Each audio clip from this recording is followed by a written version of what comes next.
Moramai, good morning. This is Judith Lay welcoming you to Manx Radio and to the podcast of this week's edition of At Your Service. Manx Radio!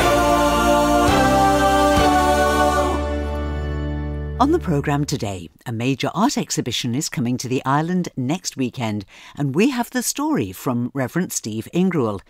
And we have a new chair of district, a new leader of the Methodist Church on the island. We'll be meeting Reverend Dr. Janet Corlett later in the programme. But as we're talking about the creative arts today, let's start with a very appropriate hymn, Come to Us, Creative Spirit. And you may well hear your own voice in this recording. It's from the BBC Songs of Praise programme, recorded in the Cathedral in Peel in 2013.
Come to Us, Creative Spirit, recorded in 2013 in the Cathedral in Peel as part of an edition of BBC Television's Songs of Praise. Christian artist Anne House has created 34 silk paintings that tell the story of the gospel from a fresh and unique perspective, and they'll be exhibited in Onchan Methodist Church very soon. Rev'd Steve Ingrouille, who, with his wife Rebecca, has care of that church, is curating the exhibition and joins us today to reflect on God's gift of creativity. Bless the creators, O God of creation, who by their gifts make the world a more joyful and beautiful realm. Through their labours they teach us to see more clearly the truth around us. In their inspiration they call forth wonder and awe in our own living. In their hope and vision they remind us that life is holy. Bless all who create in your image, O God of creation. Pour your Spirit upon them, that their hearts may sing and their works be fulfilling. Amen. Exodus chapter 35. Then Moses said to the Israelites, See, the Lord has chosen Bezalel, son of Uri, the son of Hur, of the tribe of Judah, and he has filled him with the Spirit of God, with wisdom, with understanding, with knowledge, and with all kinds of skills, to make artistic designs for work in gold, silver, and bronze, to cut and set stones, to work in wood, and to engage in all kinds of artistic crafts. And he has given both him and Aholiab, son of Ahisamach of the tribe of Dan, the ability to teach others. He has filled them with skill to do all kinds of work as engravers, designers, embroiderers in blue, purple and scarlet yarn and fine linen, and weavers, all of them skilled workers and designers. There are so many people around us on this island who are gifted in the creative arts.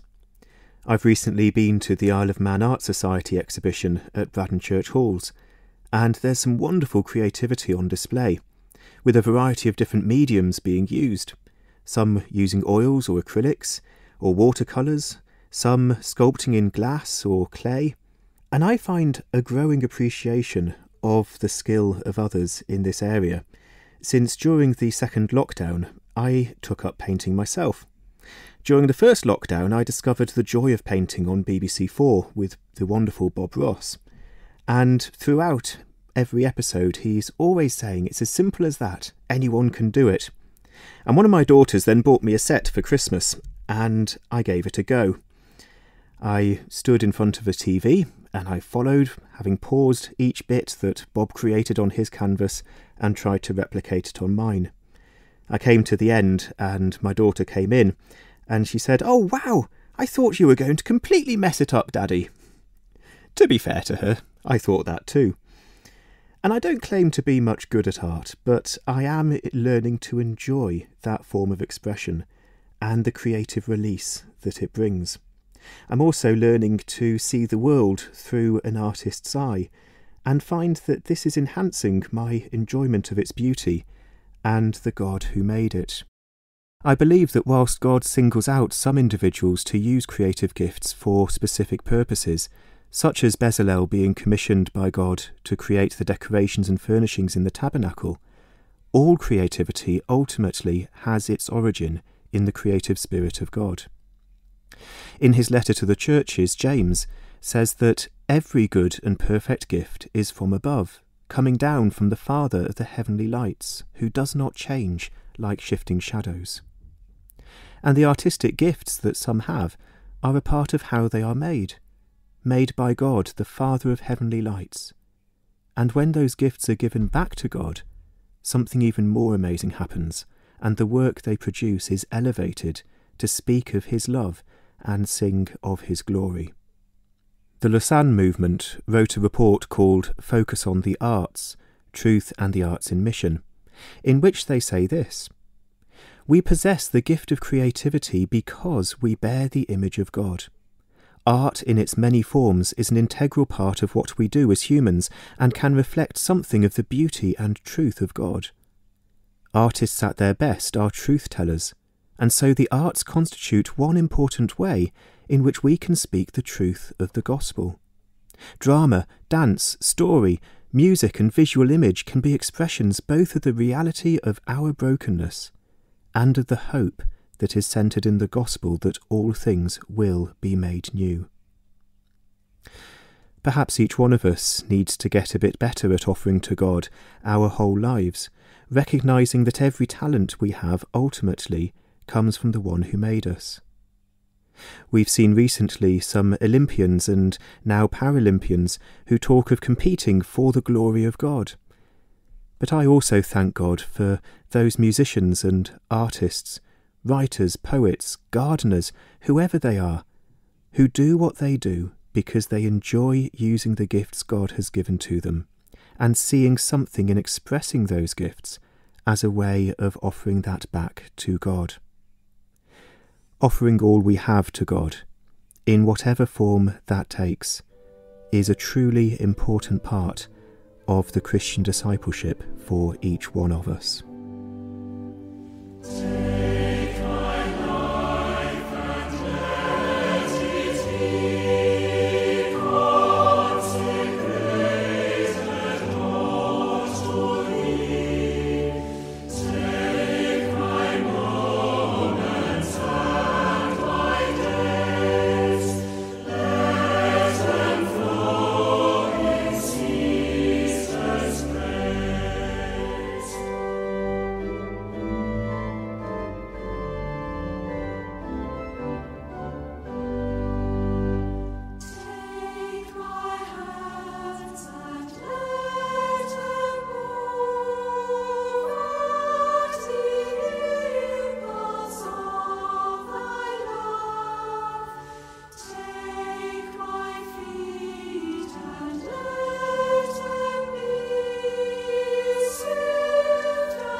Take my life and let it be consecrated, Lord, to Thee. A hymn that closely fits the attitude of artist Anne House, whose series of silk paintings capturing different aspects of the gospel story will be on display in Onchan Methodist Church from next Saturday, September the 4th. But how did the exhibition come into being? Anne's story begins some 30 years ago when she was working as a supply teacher in a school she loved and where a permanent job had become available, and she was being encouraged to apply for it. But at the same time, she'd also had a series of quite successful exhibitions of her artwork at local galleries, and in fact, in the last one, she'd sold every piece on display. So she started thinking seriously about her future, and found herself thinking, I think I've finished my apprenticeship. That in itself puzzled her because she'd never really thought of it in that way before. But she couldn't stop feeling the call of God, that He somehow wanted her to work in the church. When she approached one of her church leaders, he suggested that Anne, based on her teaching experience, would be well suited to work with children. But Anne didn't feel that was where God was calling her. So then her minister said, well, why don't you illustrate the New Generation prophecy? Anne's minister had brought the words of the New Generation prophecy back from a conference he'd attended, and it had had a profound effect on their whole church family, with many people inspired to really get involved in the life and the growth of the church. Here's Steve again with the words of the New Generation prophecy. The New Generation prophecy. I am grieved over this nation in which you live, over all that has been stolen from this nation to whom I have given so much. I am grieving over a generation of unborn children who have been robbed of their right to live, over a generation of children who have been robbed of their innocence, a generation of teenagers who have been robbed of their righteousness and their joy, over a generation of men and women who have been robbed of their understanding of what godly manhood and womanhood is, and over a generation of old people who have been robbed of hope. But I declare to you, my people, that I am speaking into being a new nation, a new generation. For I am bringing into being in this land a new generation of children who are radiant in childlike faith, a new generation of young people who are joyful in holiness, a new generation of men and women who will redefine in the eyes of this nation godly manhood and womanhood. I am bringing into being a new generation of old people who will not carry their years as a burden, but will wear them as a crown. I am speaking this new generation into being now by an invading army, and I would have you open up your eyes, lift up your heads, and see that the invasion has already begun.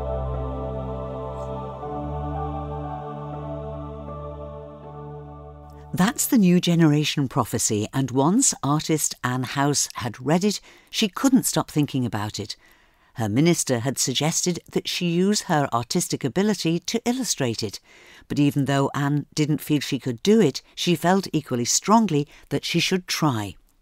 She discussed it with her husband, who suggested that she take a 3-month break from teaching and, in his words, get it out of her system. So she took 3 months out, and that was 30 years ago. It didn't take 30 years to do the paintings, of course. It took 3 years to actually put together the collection, but it was all-consuming.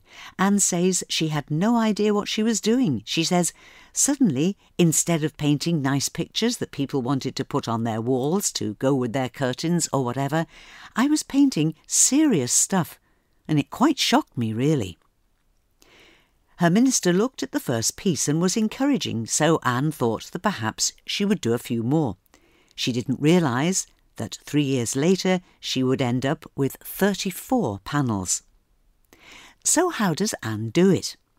She says that she starts with a 6-foot panel of white silk, and no idea really what she's going to do. Then she gets an inkling about some of the image, but not all of it. She starts to paint. Then she feels God guiding her as she works. She says it's a continual conversation with God, and it takes a lot of concentration and a lot of fear that she's going to get it wrong. She says, I just have to be aware of the Holy Spirit's presence because I really couldn't paint without him. So how do people react to these 34 silk paintings when they're on display? Anne's exhibition has been up in lots of different places: churches, schools, prisons, shopping centres. But every time it goes up, it has a completely different feel to it, mainly because the room it's in is different, so the pictures have to be arranged slightly differently. But, says Anne, it's the people who come in. She says, God's agenda is always very different from ours. The people who organise the exhibitions are hoping that the Holy Spirit is going to come in and inspire people in this way and that way. But, says Anne, he's God, and he chooses what he wants to do. Anne believes that people are affected by the paintings because she painted each one from her own personal experience or the personal experience of people very close to her. So she says she has painted the truth. Anne has tried throughout to be obedient to God, adding that he chooses the agenda. We just have to be really open to what he's got planned, says Anne, not what I've got planned. The exhibition is usually arranged in a rough circle and begins with the story of creation. The next section is all about the fall and what we human beings have done with all that beauty. Anne admits that some of the images are quite disturbing, but always the hope of God is in them. The final section starts with 3 pictures linked to the crucifixion and ends with the revelation of how God is going to restore the earth. And interestingly, although Anne painted the pictures out of sequence, the first picture is the Spirit of God hovering over the waters, and the last picture is entitled, I will pour out my Spirit on all people. So, Anne says, it starts with the Spirit and ends with the Spirit, and the real message of the New Generation exhibition of silk paintings is, there is always hope. Hope in Jesus.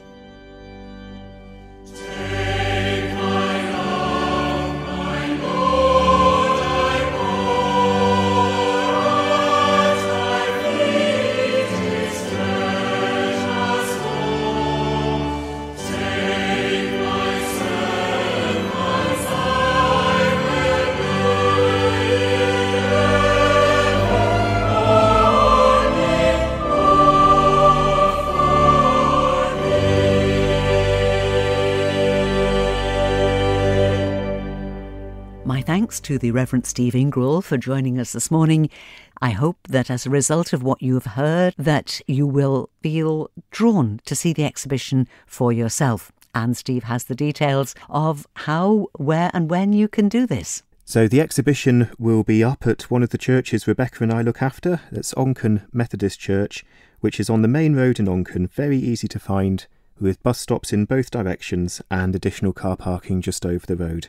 It will be from the 4th to the 12th of September, open every day from 10 in the morning till 8 in the evening. It's free entry and there'll be free refreshments. It would be great to see you there.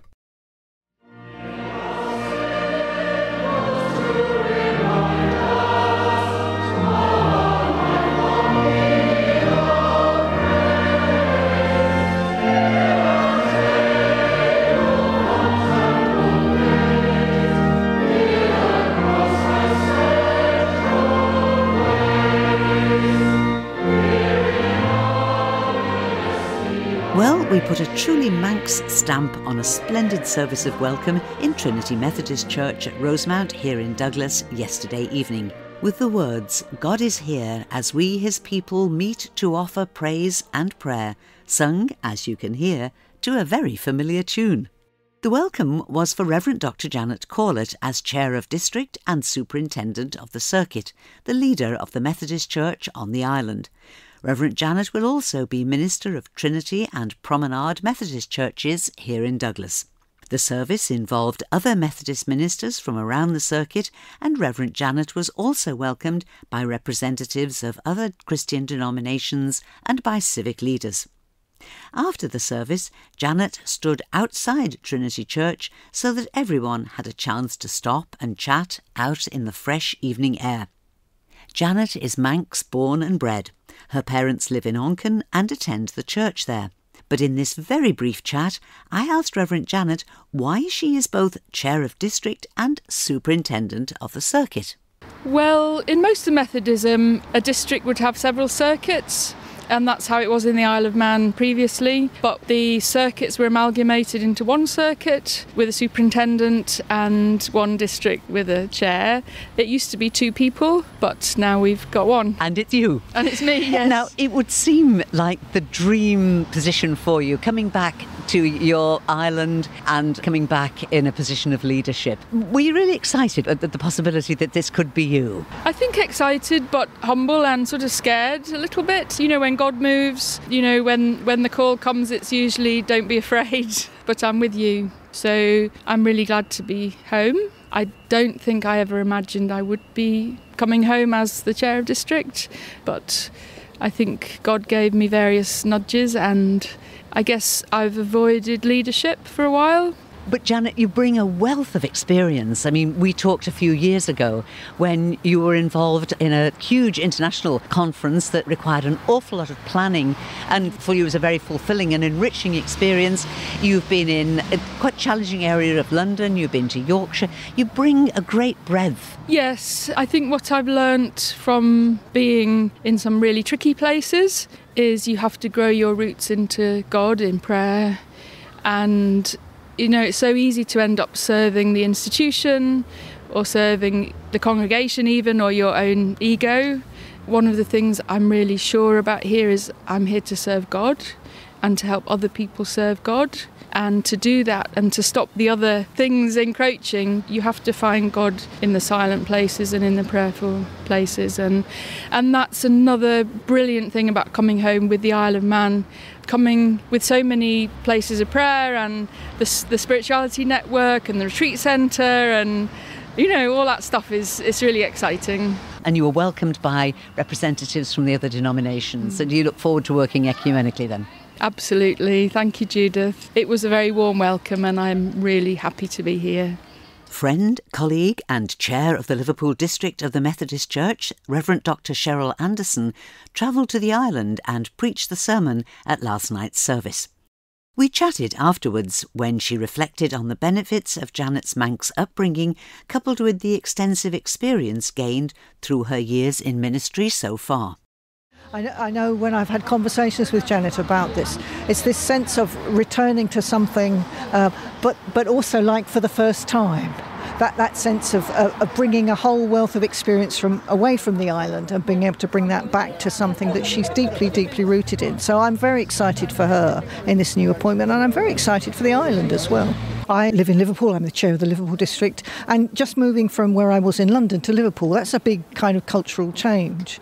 And it takes you a while to get the sense of humour that people have, the way you can engage with people and how to have conversation with people about some of the most significant things in life, really. And I think Janet will have a tremendous advantage because she understands that. It's better than understanding that she grew up here, it's part of her blood, it's part of her experience.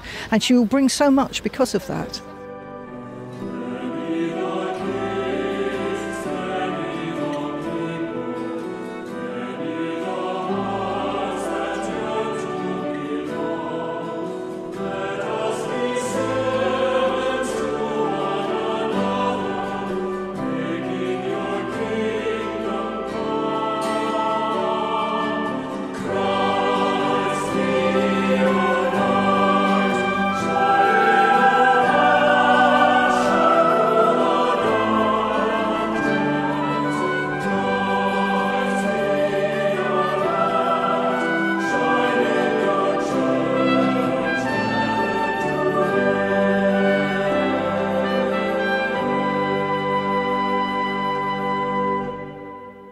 Just a little flavour of the welcome service for Reverend Dr. Janet Corlett, new leader of the Methodist Church on the island. And there'll be more from Reverend Dr. Cheryl Anderson, chair of the Liverpool district of the Methodist Church, in next week's programme, as she reflects on the challenges and the opportunities that have been offered through the COVID pandemic. And we finish today with a look at some items from our notice board. The popular Sunday night at 8 concerts at the Promenade Methodist Church resume next Sunday, the 5th of September, with a concert by Musicale. Free admission, refreshments afterwards, and an opportunity to make a donation as you leave. St Thomas's Church in Finch Road here in Douglas have a concert, as usual, on Wednesday evening from 7:45, with homemade cakes and hot drinks afterwards. This Wednesday, Castletown Metropolitan Silver Band will entertain, and whilst admission is free, donations would be most welcome. The Thursday night summer concert in St Catherine's Church in Port Erin will be given this week by the Londu Male Voice Choir. Admission is free, the starting time is like St Thomas's, 7:45, and there are refreshments in the church hall afterwards. There's no motorbike racing this year, but there are some of the traditional favourite refreshments available this weekend. TTTs are being served in Bride Church Hall today and tomorrow from noon to 5 p.m. on both days. And also this weekend, the Friends of St Jude's Church are serving afternoon tea costing £10 per person at Tynegilga, the old schoolhouse opposite St Jude's Church. And Tynegilga is open today and tomorrow between 1 and 4 p.m. And looking ahead to next weekend, you're warmly invited to a 2-course lunch in the Cool Chapel Hall on Saturday the 4th of September from noon till 2 p.m. There are several options on the menu, including the always popular cool desserts. The price is £10 for chapel funds. And because next Saturday is the first Saturday of the month, there'll be a craft market in Glenmay Chapel and Community Centre. Next Saturday from 11 a.m. to 3 p.m. Homemade produce and handicrafts by local artists, gifts, knitwear, jewellery, artwork and much more. Entry is free. There'll also be homemade light lunches and the famous bacon baps on sale, as well as hot drinks and cakes. And finally, Orrisdale Chapel have an art exhibition with work by distinguished local artists on display next Saturday and Sunday, the 4th and 5th of September. The chapel will be open each day from 10:30 to 4 o'clock, and admission is £2, including refreshments. And that's all that we've time for today. News for the notice board and requests for your favourite hymns to be included in future programmes can all be sent to me via email, judithlay@manxradio.com. I'll be back tonight at 9 with Sundown, easy listening music to round off your weekend. But for now, this is Judith saying thank you for listening, and I wish you and those you love a safe, blessed and peaceful week, and a very good morning.